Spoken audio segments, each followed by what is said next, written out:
রাজবাড়ীর গড়াই নদীতে এক মাসে দেখা গেছে একাধিক কুমির। এতে আতঙ্ক বেড়েছে নদী পাড়ের বাসিন্দাদের মধ্যে।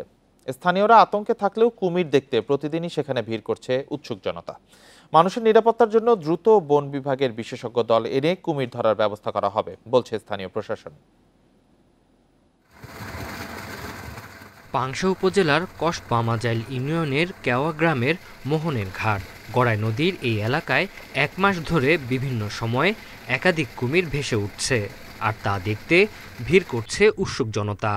অন্যদিকে আতঙ্কে দিন কাটছে নদী পাড়ের বাসিন্দাদের। যাচ্ছিলাম আজকে কুলম্বাড়ির ঘাটের ওদিকে, দেখেন মানুষ সবাই বলছে যে কুমিরা ভাসছে। এখন আমি মোটরসাইকেল নিয়ে আসলাম, এসে দেখি কুমির ওই সোজাসুজি উঠছে আর কি। এর আগেও দুইটা তিনটা এরকম ভাসে। প্রতিদিন স্থানীয় কয়েকশো বাসিন্দা গোসল, জামাকাপড় ধোয়া সহ নানা কাজে এই নদীর পানি ব্যবহার করলেও এখন তা পারছে না। থেকে দাঁড়াইয়ে মগ ভরে গোসল করতেছে এবং সেক্ষেত্রে তবুও লোকজন খুব ভয়ে আছে। যদি এই কুমির ধরার কোনো ব্যবস্থা করা হয় তার জন্য আমরা খুব রিকোয়েস্ট করছি আর কি। আমরা দুদিন দেখছি, 5.5 হাত 6 হাত লম্বা হবে নি। আমরা তো ওই আতঙ্কে গোসল করতে ভাবতেছি নিয়ে।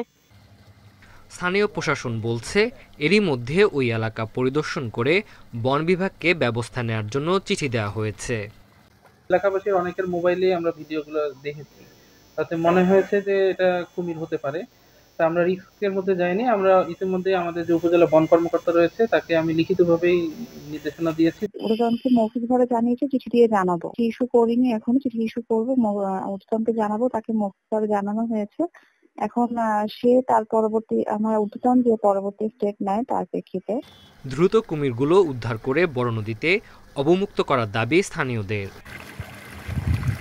Independent news.